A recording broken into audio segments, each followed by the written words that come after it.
So our thanks to Nuvama and our other sponsors and partners who are making today and tomorrow happen. So our thanks to them. Now, we're going to jump through quite a lot of topics tonight because there's so much to set the scene for our discussions. And we know that artificial intelligence, automation, one of the huge challenges and opportunities that is reshaping business too. It does, of course, bring pretty clear benefits, but there are concerns as well, not least about its impact on things like jobs, but creativity and strategic thinking too. So in our next session, I want us to look at where that push for automation and that demand for AI could leave that dynamic between humans and machines. Where can and should the technology excel, and where should we rely still on humans and the instincts that are so irreplaceable? So to help me discuss that, please welcome to the stage Oriane Cohen, who's the founder of OC Strategic Advisory, and Saket Agarwal, who's the founder and chief executive of Onnivation Ventures. Please welcome them.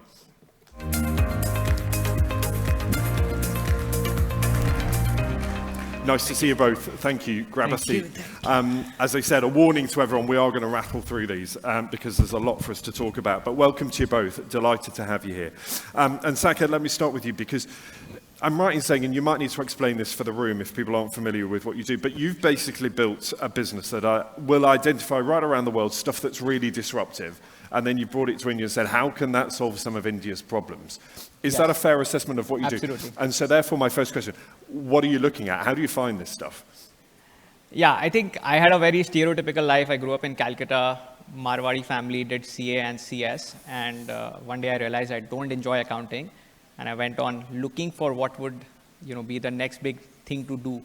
And luckily, I met this guy from the Israeli consulate, saw they have amazing tech, but they don't come to India. They go to the US to expand. And that's why it was more like a curiosity that kind of lit up. And I said, why don't I make a trip and see if I could solve anything that Israel has to offer? And that curiosity clubbed with sheer grit to make it happen kind of got me started.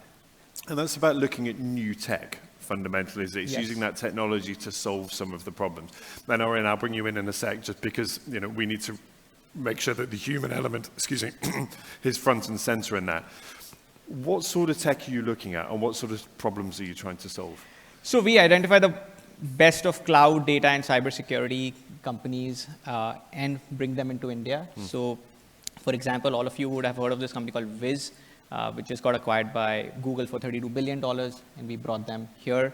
But essentially, like if you look at tech, with AI, a lot has changed. There was a segment which was going after, more old school way of doing things, and companies like Wiz, which scaled from 0 to 500 million in 5 years, they're solving things very differently. And it's actually us humans who have to understand that there's a new way of solving problems.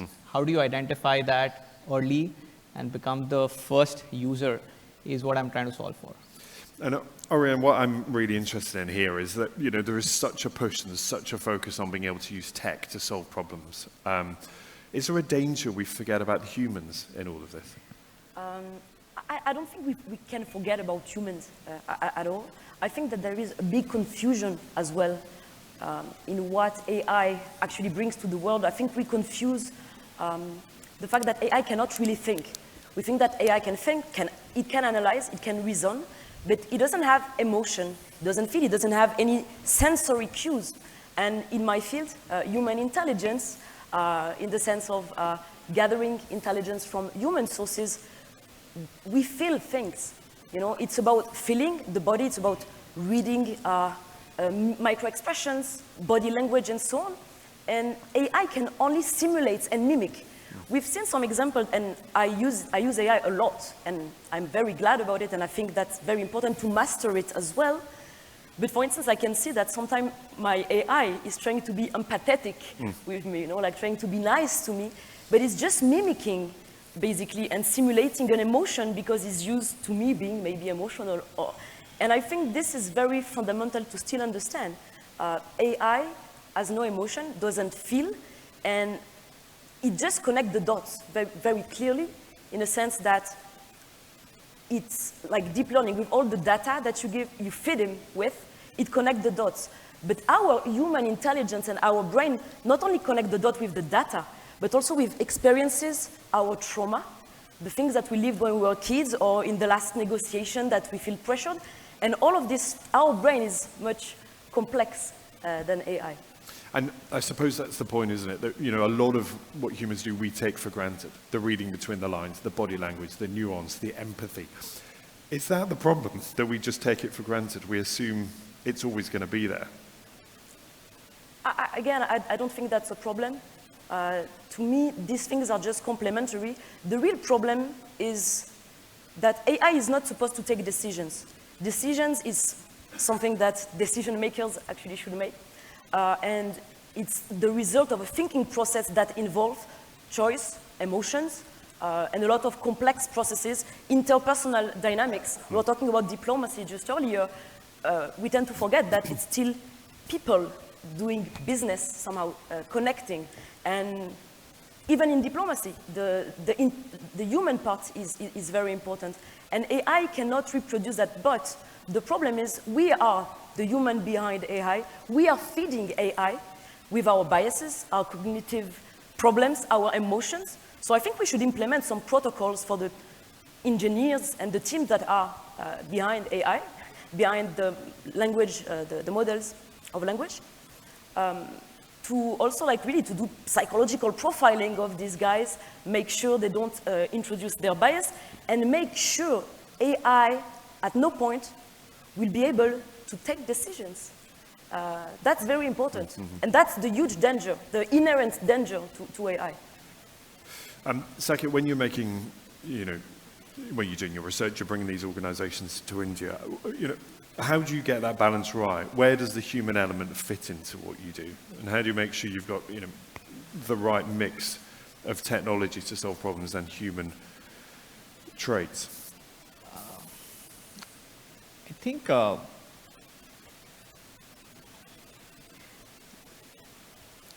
the right mix is all about I'm also an investor in several SaaS companies, and one of the things more so important if you look at is, are you really solving a deep enough problem which is relevant to a larger audience, and more so becomes harder in the current world, because today there is a company solving for financial fraud using AI and goes to a 0 to 100 million ARR in 6 months. Then suddenly there's a new company that comes which is built a much disruptive technology to do it in a better way, right? So I think it's becoming harder and harder to identify what's a good technology that would solve a problem, but ultimately we all go back to the human that is building it, right? Can the founder who's building that company is able to evolve faster, the first company? And I think that's the real call to take when you're identifying a technology or a company. And Oriane, you talked there about who is feeding this, who is training these models, who is, what is the human element? And I wonder, as humans, we are inherently flawed. Yeah. Should we be building in flaws to the technology? I mean, because I was interested in your point about, your AI is mimicking empathy. Mm-hmm. Does it matter if it's mimicking it? It's still being empathetic, isn't it? Does it matter that it's a copy? I mean, what is real empathy? Oh, real empathy, that's a huge subject, a big human subject. That's a problem, that it's mimicking empathy, because it feeds us then in exchange. It's a relationship that we're developing with AI that becomes toxic, and I think also at some point it may lead to the degenerescence of AI, because AI now is creating a lot of content. Also, something that I want to emphasize, let's not forget, AI is producing a language. It's not really producing knowledge. It's producing a language on the basis of the data that we feed them with. But slowly now, we can find a lot of articles written with AI on Google, and he will use this to feed himself, that has been written by himself, or itself, actually. Yep. I've been gendering AI, which is also an interesting bias, actually. That's the danger, and we should not fall into these things and believe that AI is a tool. I always say it's like a knife. A knife is the greatest tool for a butcher to cut the best meat in the world, but it can be also a weapon to kill. every tool has, a double-edged perspective. And Saket, you said it's getting harder and harder to find these opportunities, to find these solutions.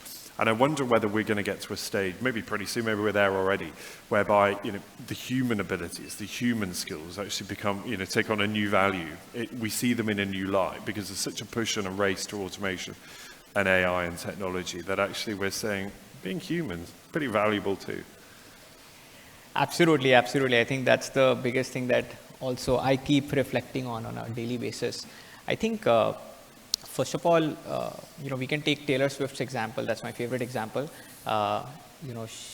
There's a lot of AI now in the music. You can create a song on your own life and, make it a really popular one. But people still go to the stadiums to listen to her because Taylor Swift has emotions. She can make you cry. AI has not had a heartbreak or fallen in love, but Taylor Swift has. And that's why the stadiums are always sold out, right? So I think the human element will always remain, but I want to make a deeper point. I think as humans, we need to think about not surviving, but thriving. We have to not just skill ourselves on AI, but really do it very, very fast.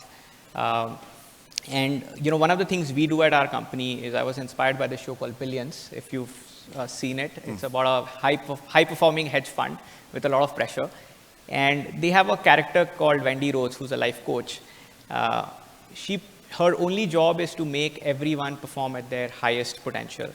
So I was inspired, and we got one for our own company, for myself and then my whole team. And one of the things it does is it helps you unleash everyone to do what they are doing best. So you can strengthen your strength. And then weakness part is anyway going to get automated by AI. So that's my general thesis. Oriane, a final thought from you before our time is up. But there's so much concern, isn't there, around the use of AI. You're really optimistic, though, aren't you, about the role that humans will play in it and the way that we will embrace AI? Yeah, because I think, first of all, I am an optimistic person, and we need that in our world. We do so I think that's very important. But again, my expertise at the end of the day is human intelligence, so that's my main focus. And I want to master AI, so it won't master me. But I put a huge emphasis on human intelligence, on human relations. And I think Saket, I wanted to tell you, I think he is like one of the greatest case study about what human intelligence is in business, because it's basically connecting two nations. It means he has emotional intelligence, cultural intelligence, the capacity to understand two different nations, and he's making a connection between people that maybe if they were meeting together, they wouldn't fit, but with the intermediary of Saket, so they can actually meet. He knows the flows, he knows how to communicate with them, communication style and all of these things. He can feel, I guess, the emotions, the fear, the problems, and that's human intelligence, that's negotiations, that's diplomacy, and that's business. We are making, I've seen cases of like contracts where you can have the best figures, the best contract on paper, they sign, but if it wasn't a human match in the beginning, at the end of the day, it's going to be a disaster. And it's not going to work. There we will leave it, but thank you to you both, to Saket and to Oriane. My thanks. And a reminder, of course, these are just a little snapshot, a shop window on the interests, the abilities, the skills of our speakers. So do find them after over a drink or a little bit of food later. But Saket, Oriane, thank you so much. Thank you so much. Thank you. Thank you.